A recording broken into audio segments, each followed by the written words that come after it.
This is thermite. It's a powdered mixture of iron oxide and aluminium, which when ignited burns at 2,500 degrees Celsius, which is very, very hot. This is liquid nitrogen.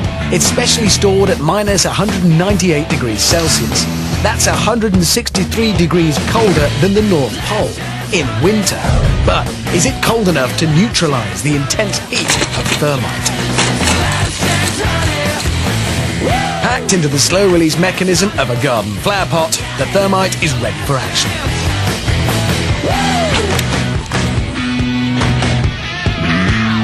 Just light the touch paper and stand well back.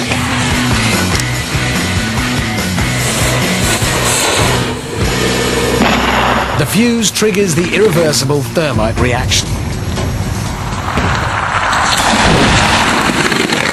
As scorching hot meets freezing cold, a fierce battle rages. The smoke clears, and incredibly, nothing remains. As the thermite burns at 2,500 degrees, it releases a raging torrent of molten iron, which rains down upon the liquid nitrogen, boiling the glacial mixture away in a plume of vapour and melting the cylinder, leaving just a puddle of white-hot iron. A clear victory for thermite.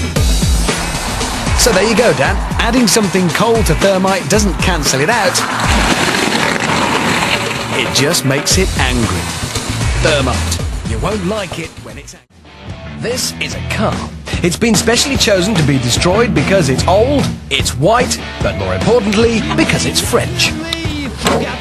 The engine block is the densest part of a car. It's basically a huge lump of metal, and well, it's very hard to melt.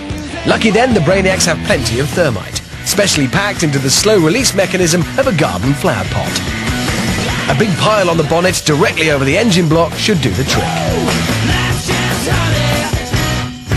Time to light the fuse and give this homage to French engineering the send-off it so richly deserves.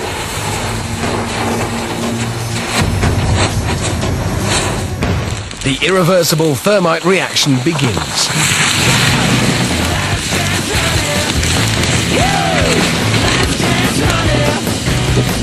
Within seconds, the fiery concoction eats through the bonnet, spraying molten thermite into the engine beneath. The devastation continues inside until finally a torrent of white-hot liquid metal pours out of the bottom, signaling the inevitable victory for thermite.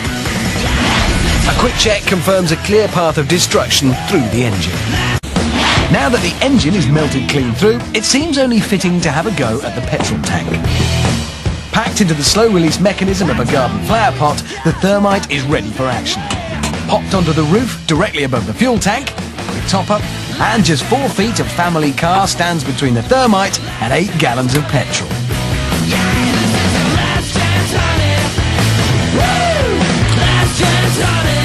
Light the touch paper and stand well back.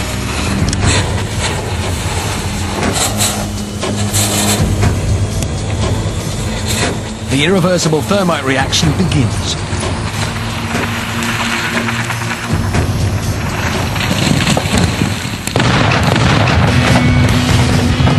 Thermite produces a stream of molten iron which melts through the car in seconds. It's 2,500 degree heat igniting the expanding petrol in a devastating fireball, leaving behind a car that won't be going very far anytime soon.